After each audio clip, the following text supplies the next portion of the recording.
How to pay Virgin Money credit card.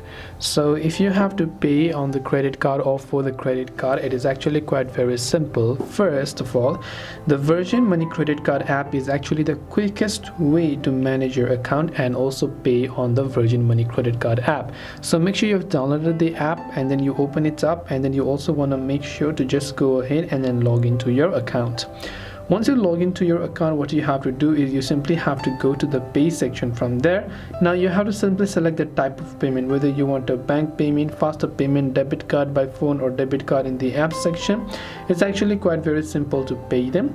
After you basically launch the app, you should be able to go ahead and then basically find out the other options. You have to go to the payments icon at the bottom left. After you log in, make a one-off payment, choose the amount you want to pay from requested payment, then statement balance or other amount. After that, you will be asked to enter the information from the card, and then you'll have successfully made a payment.